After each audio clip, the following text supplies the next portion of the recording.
दाऊद के आदमी जब रात के अंधेरे में पिया के घर में घुसकर उसके बाप को काबू में ले लेते हैं तो अगला शिकार भी सामने होता है। लेकिन पिया को उसी लम्हे समझ आ जाता है कि कुछ बहुत गलत हो चुका है। ये कोई मामूली हरकत नहीं थी, ये हमला था और हमला करने वाले दाऊद के आदमी थे। पिया घबरा कर बार बार सावल को फोन करती है, एक बार, दूसरी बार, तीसरी बार। लेकिन दूसरी तरफ सावल बेखबर गली में बैठा होता है। डर उसकी रग रग में इतर जाता है। वो एक पल भी जाया नहीं करती। खिड़की से गमला उठाती है और पूरी ताकत से गली में फेंक देती है। गमला जमीन से टकराता है और उसी आवाज के साथ सावल का दिल भी दहल जाता है। सावल घबरा जाता है। ये इशारा सिर्फ एक ही इंसान समझ सकता था और वो था सावल। सावल को इसी पल यकीन हो जाता है कि पिया खतरे में है। वो अभी यही सोच रहा होता है कि अंदर क्या हो सकता है कि दाऊद के आदमी पिया के कमरे तक पहुंच जाते हैं।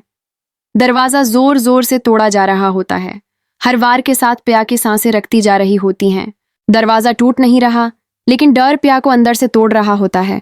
और इसी लम्हे सावल गली से छलांग लगाता है। सावल खिड़की के रास्ते कमरे में दाखिल होता है, पिया को संभालता है और बिना आवाज किए उसे बाहर निकाल ले जाता है। अगले ही पल दरवाजा टूट जाता है। दाऊद के आदमी अंदर घिसते हैं, लेकिन कमरा खाली होता है। वो पागल हो जाते हैं। चलाते हैं, लड़की को ढूंढो, यहीं कहीं होगी, अगर नहीं मिली तो दाऊद हमें नहीं छोड़ेगा।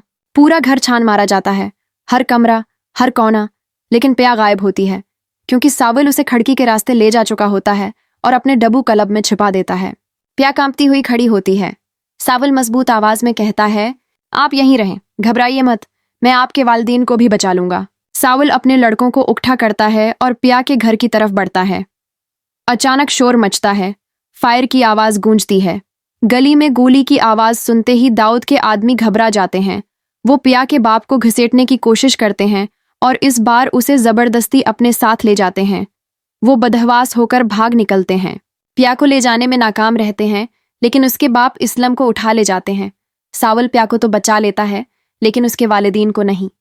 जाते जाते दाऊद के आदमी पिया की माँ को एक आखिरी जहरीली धमकी दे जाते हैं। अब अगर दाऊद के खिलाफ एक भी कदम उठाया तो अंजाम उससे भी बदतर होगा। ये सिर्फ एक हमला नहीं था, ये जंग का ऐलान था। दाऊद के आदमी जब उसके सामने पहुंचते हैं तो उनके चेहरों पर डर साफ लिखा होता है। वो हचकचाते हुए बताते हैं, पिया को उठाने में हम नाकाम हो गए, लेकिन उसके बाप इस्लम को ले आए हैं। ये सुनते ही दाऊद आग बगुला हो जाता है। गुस्से से धाड़ता है,